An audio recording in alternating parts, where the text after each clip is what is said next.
I come from a program that's quite unique. We have no building, so I don't have the luxury of what most of you guys here have, that having your members all in one place. And so we are situated in 42 sites all over the city, 5 boroughs, in pediatric hospitals. And we deal with multiply handicapped children, regular children who are in hospitals of acute illnesses or psychiatric. So, and so that makes it very unique because some of our teachers are quite isolated.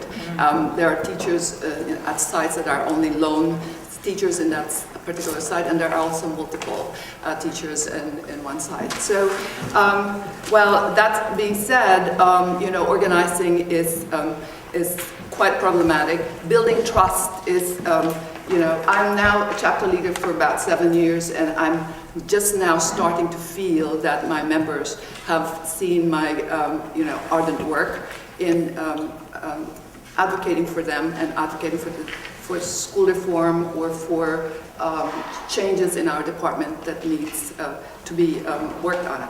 And I would like to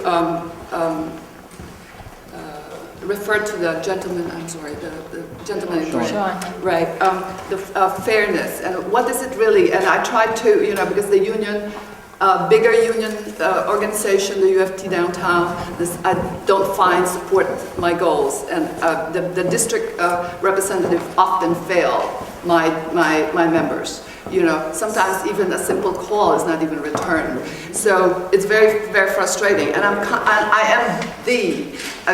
don't like to say this, but I introduce myself as a nightmare of an incompetent principal. I fight. I'm very aggressive. I know what, you know, but what guides me to do that is I say, what's fair?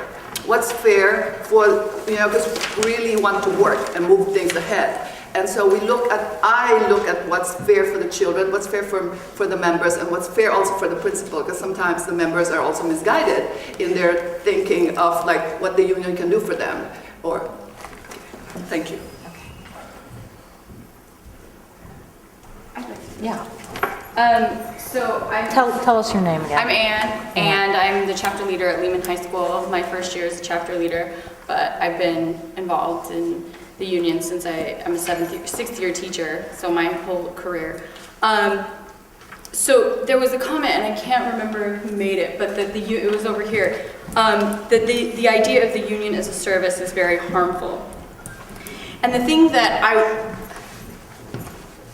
is that really makes me angry, like it makes me like disgusted, is that we pay $80 a month. I'm in a building of 400 people who pay that money.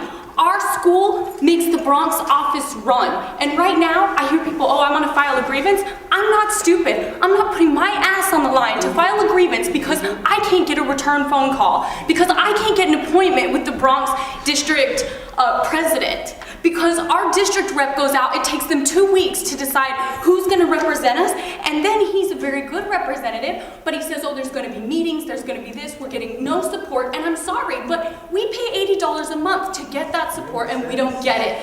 That's the reality. And now my question is, how am I this vehemently angry at them, and at the same time, ask them for services that we pay for every month? How do I do that in good conscience with good people, to good people, for good people? Because it's this whole big mess. Do you know, and it's like I don't think that these people are mean or harmful, but they're not doing what they should be doing. And we have to call them out, but we have to ask them for help at the same time. How do we resolve that? What I'm very concerned about, and I'm seeing a lot of, as all of you are also, is the new teachers coming in, the young teachers coming in, and our principal, assistant principal, and her cohorts, teachers who she has selected because they're bullies, like she is, start rounding up these new teachers. And I remember being a new teacher, I didn't know, you know, my head from whatever, and just kind of following and figuring out, well, who do I like, who's a hardworking teacher, and maybe I'll align with them. But they're scared. So that is a great concern.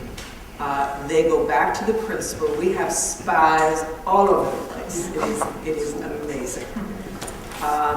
Principal lies to you. She says, "Oh, I didn't get that email." Well, oh, yes, you did. You know, it's one issue, and the other thing is what I'm finding out. I'm meeting people who are going to be new teachers in graduate school who are already brainwashed that the old teachers suck, they've ruined the school system. I'm going to get in there. This is a best friend's son, and I can't get to Ari because he is like one of his parents. He is very arrogant, and he's going to have a huge fall before he wakes up.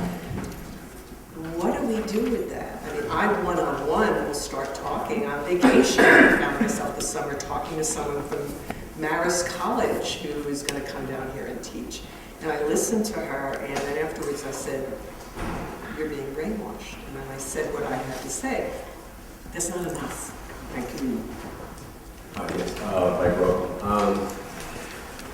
The union being a service organization is exactly what it is. It's a service organization. It's not a union.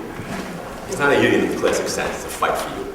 It'll get you your glasses or whatever, or something like that, something like that. But they won't fight for you actively. And one of the reasons is the union's survival is guaranteed. If you're a teacher, they get their dues whether or not you join the union. You don't have to join the union. Do not join it. They still get your dues. It's called something else. I forget what they call it. But agency fee, whatever it is, yes. So they get your dues. So the union's first priority is to not make waves. They're not going to cause a problem for the city or the state that guarantees the leadership is survival. Right. It's money. And unless that changes, the UFT priorities will be to maintain the status quo.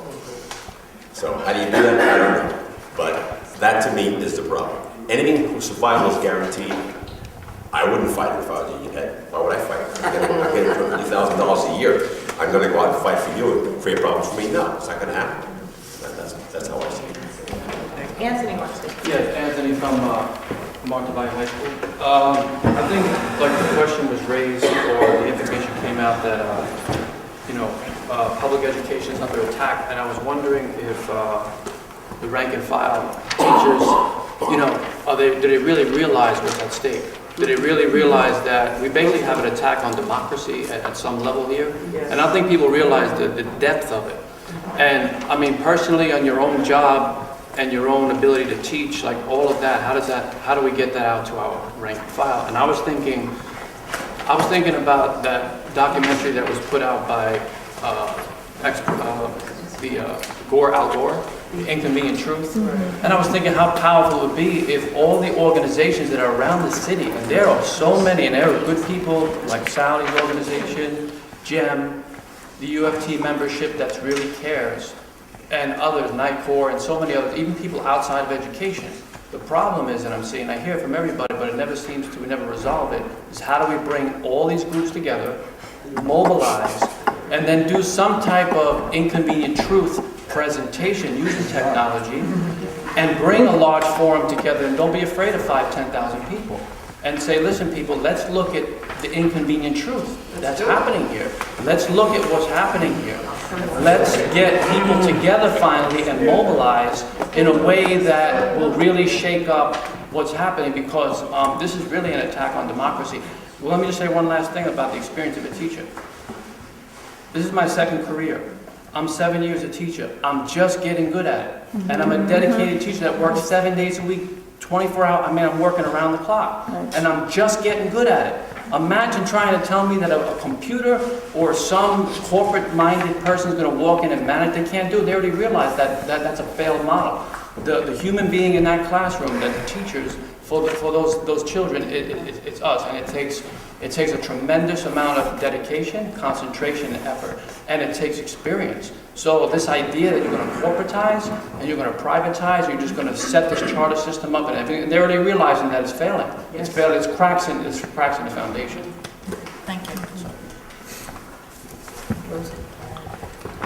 I think it was James who said this, but about creating these winnable things, and these little triumphs that we can have in our workplace or in anywhere, I think is so is key to organizing our chapters, because I feel like so many teachers feel like so defeated all the time, you know, and just people on the left in general. And I think right now, I think the other trick is like, how do you create urgency, like in your shop, right? And luckily for us right now, I think there's a lot to organize around, right? I mean, I think it's maybe harder in the smaller schools. Like, how do you create a fire under people that they need to act and do something now without like this immediate threat? Like, so how do we kind of create this urgency in our own shop? And then one struggle, you know, I have is like, I think it's somewhere in between, but it's like, do we just create this union outside of it, right? Like, kind of like what we're doing right now today, and in our workplaces, and then try to bring it into the UFT, right?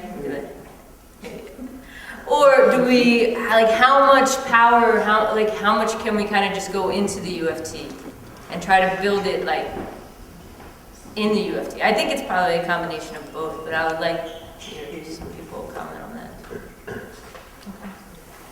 I'm James at Pan American International in the Bronx. What I heard in the previous circle was that it's all about building relationships, and I think my experience thus far as a first-year chapter leader suggested that's definitely true. I heard Sean say that the chapter leader model is a failed model, and that's something that I think is really an interesting thing to think further about. I'd like to explore that more.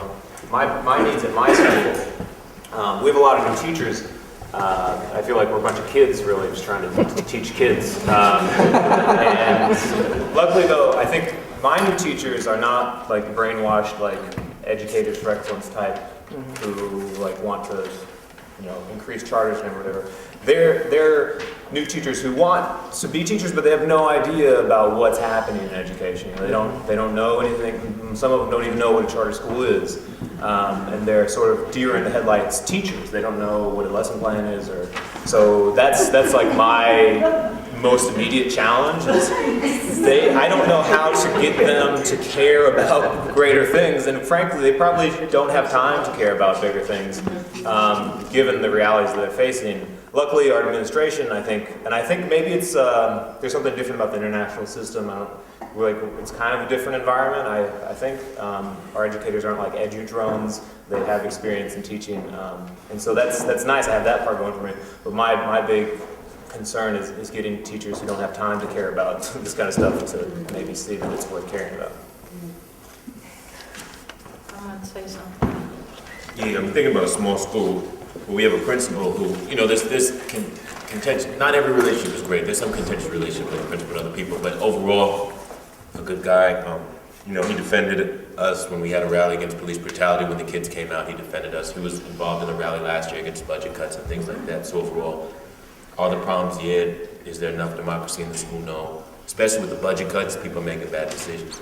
That's not to say that he doesn't, you know, he's not disorganized or whatever, but my point is that we don't have this contentious relationship between the staff and the principal. And so when you talk about having small victories, sometimes in these small schools, it becomes harder to have, you know, there's not these major grievances that need to happen. So what ends up happening is that you're constantly talking about what's happening in the bigger picture, like what's happening with the school closings and, you know, things like that, or the budget cuts, but that's not, you're not always able to mobilize people within the building. And so that can be frustrating. Our school, what's interesting though is, and I'll try to keep it quick, when we have a co-location with another school who was actually phased out. The school was phased out, it's called a new school. They started off as a small school, but phased out. I remember when they were kicked out, everybody in our school was like, well, you know, hey, we're having problems, you know, like people weren't really interested. But now we're on the PLA list, the state list. Now the principal has to be removed. Question is, but it could also be 50% of the staff. It could also be charter, it could also be this. You know, we don't know, the state hasn't decided. They haven't even come up with a plan, they won't release it until April. So people are sort of waiting, they're unsure what to do, but now people aren't sure, what do we do? How do we mobilize? And it's not even the city, it's actually the state, so we're not part of that list. People don't know what to do. And it's also not, some people have an attitude like, well, maybe we'll just remove the principal, let's keep going, maybe we'll get somebody better. No, I know, so we have all these issues going on with the... At the end of the day, one of the issues we have though is trying to figure out how you could have these, I guess at the end of the day, I'm thinking, what kind of, and I'm a delegate, I'm not even a chapter leader, but what kind of small victories do you have in these small schools where it's not the same relationship between principal and teachers that exists in some of the larger schools? Yeah.